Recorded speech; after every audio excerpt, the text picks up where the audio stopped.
There's 400 police officers in the county of Bear, okay, working around the clock 365 days a year. There's 88 websites with thousands and thousands and thousands of ads. If someone comes and robs your house, would you like a police officer to show up? Okay. Well, that's the problem. They can't all be working this and working the other crimes here in San Antonio. We don't have enough police officers. This is literally a numbers game. That's the problem. It's a numbers game. There are way too much of this going on and not enough police officers, because it actually takes an average one officer, it takes 132 hours of work to prosecute one case. That's one officer. Same thing with why they're all selling the sex in the back of these strip clubs and the VIP rooms and the champagne rooms, because you can't just walk in and say, hey, I want to go to the back room and have sex. They'll say no. They'll be like, what are you talking about? We don't do that here. You have to be a patron of the strip club for multiple times, spend a lot of money, hundreds of dollars in the strip club, actually thousands, before you're invited back to the champagne room and the VIP room to engage in the sexual services. No confidential informant's going to be given up $2,000 by the city of San Antonio to go hang out at the strip club to build rapport there.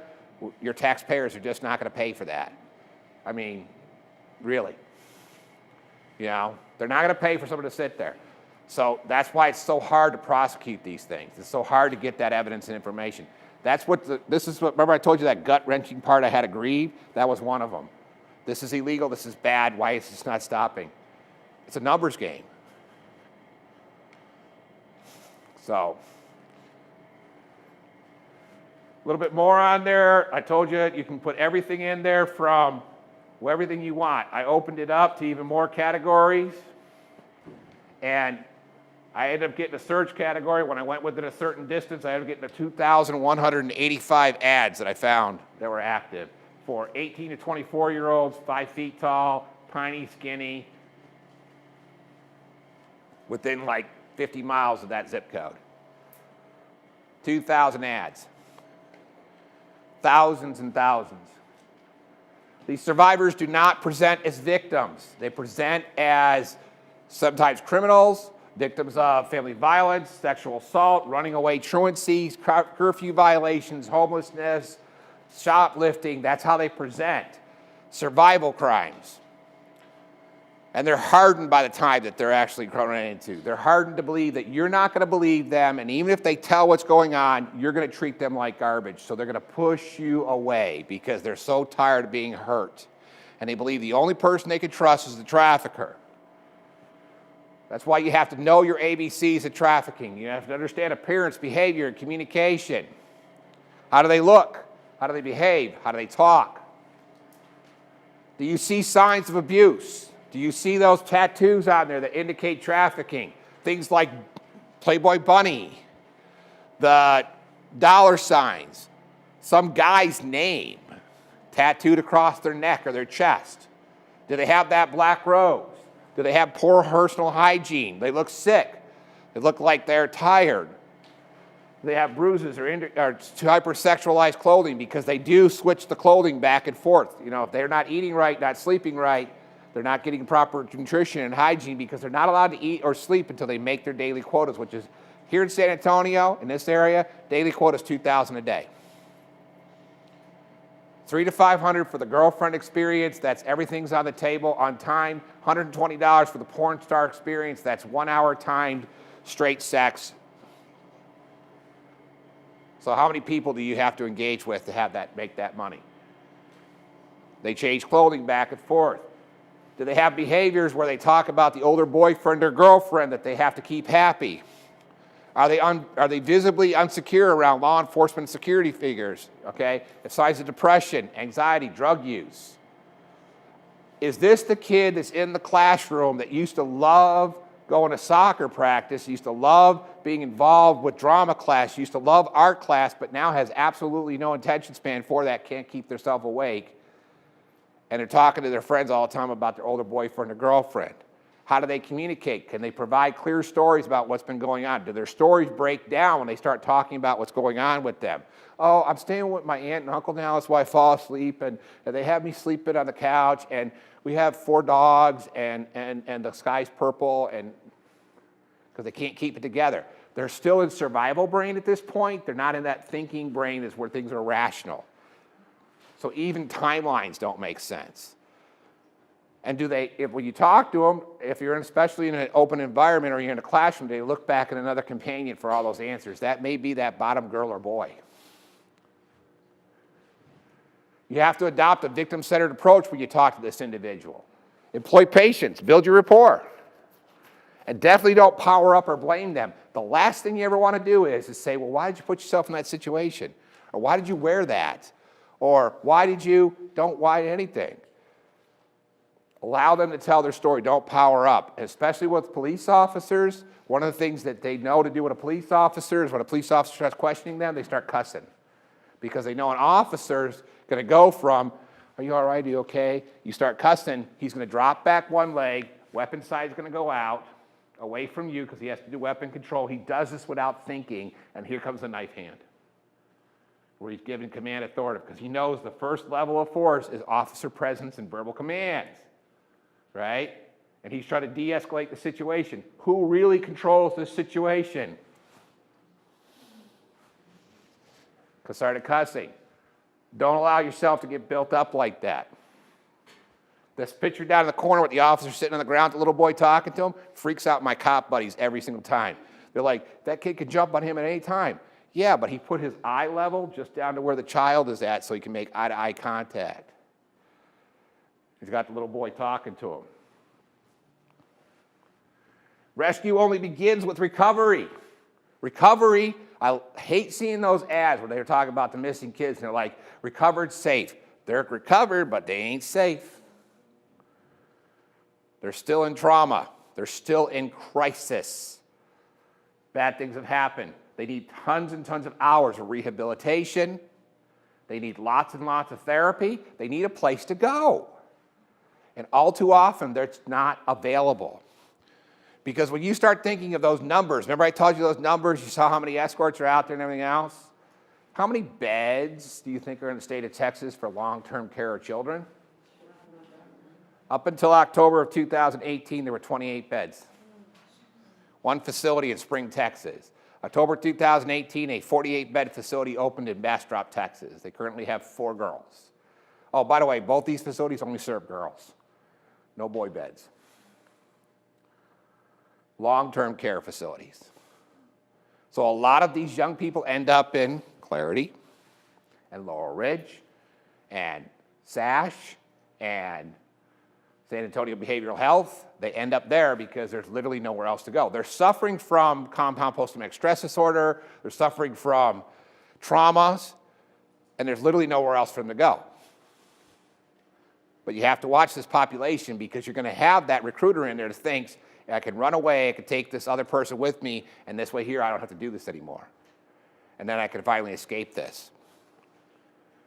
So what do you do if you're suspicious? Never, never approach this individual on your own. If you're suspicious out there in the streets, don't try to grab them up there.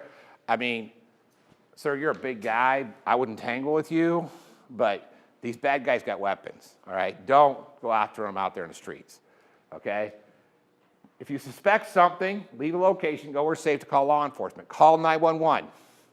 You suspect something, call the police. If you're in your facility, you're in your counseling environment, your therapeutic environment, yes, you have control there, you have safety, you know there's not somebody out there watching, some bad guy. You can begin to ask the questions, you can begin to get the information. But once you have a suspicion of trafficking, report it. Report it, report it, report it. Report it to DFPS, report it to the SAPD. Chief McManus has told people over and over again, I've done presentations with him, he says, I would rather take hundreds of cases that turn out to be nothing than miss the one that has something. Chief McManus says, call the SAPD, call the police, report it. They want to take a look at it. They have officers, they'll come out, take a report. That officer may not be well versed in trafficking, but that detective who's going to get that case is. I work with those guys. They know what they're doing. They're going to come out, they're going to ask the questions. Usually within a day or two. Be a good witness. Get details, colors, descriptions, directions. If you're out in public, you see this going on, step back, get somewhere safe, call the police, get a direction to travel, Tell the dispatcher I suspect trafficking. Use the word trafficking because the dispatchers in this area, Bexar County, are trained. If they hear trafficking, they dispatch officers right away. They also start asking questions because they know the situation may change by the time the officers get there. So they're going to send officers around to coordinate out the entire area to look for the things that you're seeing. Okay? We had a situation where we did an outreach. We talked to this hotel owner. That very night at 2 a.m., a young girl was brought in by an adult male. They took her upstairs. Later on, in the early wee hours in the morning, he brought her down, left her in the lobby. He left her there, and he left. He pulled away in his nice car. That hotel owner called the police and said, I got this young girl here. She came in with this guy and everything else. They put that call in. She never used the word trafficking. They put that call in as an unaccompanied minor. The officers took 5 hours to respond, and when they did, she was gone. Didn't use the word trafficking. God just used the word trafficking. All right, if possible, get your cell phone out, take a picture if you can do it discreetly. All right, obviously in your therapeutic environment, don't take a picture of the kid. But if you're out in public, you can discreetly take a picture, great. If you're like me and you can't discreetly take a picture, don't. I have to figure out which section of my quadruple zone glasses I have to be on, and I have to look. I'm like having to figure out the buttons, and I'm like, wait a minute, what's this? I don't even know how to do the angle. I don't have a selfie stick. That would scare me. I would hurt myself. Yeah, I don't take pictures. But if you can, I've worked with young people, they can go, they just took the world's greatest picture. So, yeah. If you sense danger, back off. Get out of there. Even in your therapeutic environments, back off. Get coworkers involved. Get staff involved. Get back off. Don't ever take anyone home with you. If it's up here, it's because it's actually happened. People go, no, take someone home? No. Don't ever take anyone home with you. Don't give out your personal contact information. Do not endanger yourself or your family when you try to do outreach on your own, and always report to law enforcement. After reporting to law enforcement, call that National Center for Missing Exploited Children hotline. Call the National Human Trafficking hotline. Call the hotlines so we can create this data, because those data create those calls. When we get the data out there, that's what I need for these presentations. But it also helps us generate the dollars we need for programming. All right, National Human Trafficking Resource Center hotline. It should be in your handout, but it's right there. 233-733 is just texting for it. You can text information there. You can also get on their website and figure out what resources are available in your area. But I'm also going to tell you about them. I get to talk about my program. Roy Maas Youth Alternative Centro Seguro Drop-In Center started in October of 2017. 1 year anniversary was October of 2018. This started out as a dream back in like 2007, where a bunch of us were getting together and we were talking about, it was 9 of us, and we were talking about taking these kids to juvenile detention is just not working. It's not working. We take these kids to juvenile detention, they get out, they get in there, they get hardened, they come out, they think they're a criminal, they're mad at us because we locked them up in jail. We're trying to tell them they're a victim, but we've taken them to juvenile detention because there's nowhere else to take them. Then we have to take them for their sexual assault exam in handcuffs. Do you feel like you're a victim if you're in handcuffs going to get your rape kit done? Broke my heart every time. I would pull the kids out of the Blue Royal down there on Roosevelt, which is a notorious motel for selling people, pull them out of there, go 2 blocks down to juvenile detention for in-processing, and these kids would be like, wait a minute, I'm going to jail? We started talking about we need something. Luckily, the governor's office also got involved. So, back in 2016, during a T-Noise conference, Julie Strench with Roy Maas Youth Alternatives, she's the chief of programming, sat down. I was there at the table with the governor's office and with Bexar County Juvenile Justice, and Centro Seguro was born over lunch. And those initial grants came in for an 8-hour facility. 5 of them were offered throughout the entire state of Texas, but we had already had a hookup with the Kronkowski Foundation, and when Kronkowski got involved, we became the very first 24-hour facility in the entire country. Currently the only 24-hour facility in Texas. It's a drop-in center where children can be brought in straight off the streets. We serve runaway, throwaway, trafficked youth, youth at risk of trafficking. Every kid that comes in is going to get a full assessment. We're going to do everything from where are they educationally, where are they socially, where are they mentally. We're going to be trauma-informed and evidence-based. We'll get referrals from law enforcement, from community members, from organizations. We get referrals from hospitals. Young people get discharged, they have nowhere to go, they can be brought into us. So we get street youths. We go out there, we do work out in the streets. One of my favorite things to do is I got these care kit backpacks that have hygiene items in them. Clean underwear, socks, t-shirts, a blanket. I've got a little small stuffed animal in there. They love it, especially my older ones, like my 19 to 25. They love it. I look for anyone that looks like they're under the age 25. I also have notes in there. They're like little cards that are written by volunteers. They're just notes of encouragement. We call them love notes. They say things like, you're important, you are enough, you matter. Words of encouragement. And then Whataburger, Whataburger supplies us with meal cards. I brought the Whataburger folks in there because their headquarters here, and I brought them, I showed them around Centro, and I said, I need meal cards. And they're like, well, I said, here's why I need a meal card. Because for every meal card that you put in a care kit, that means that's one less time they have to have sex that night to eat. Then after they got done crying, they really did cry, they said, how many meal cards you need? I'm like, I need 200 right now, and I'm going to need 800 throughout the year. They're like, yeah, we got it. No, I mean, this is awesome. But no, it's the truth. So we get these care kits. I go out there to Hay Street Bridge. I hang out at Central Library. I hang out at the main via transit stations. I hang out underneath bridges. Yeah, I'm out there at night. I've got officers with me, undercover officers. I've got cover.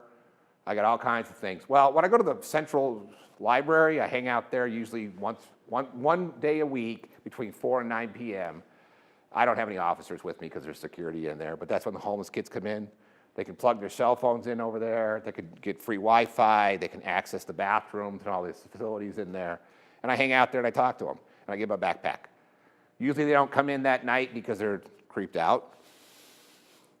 2-3 days later, they're calling up going, hey, can you come pick me up? I'll bring them in. I love it.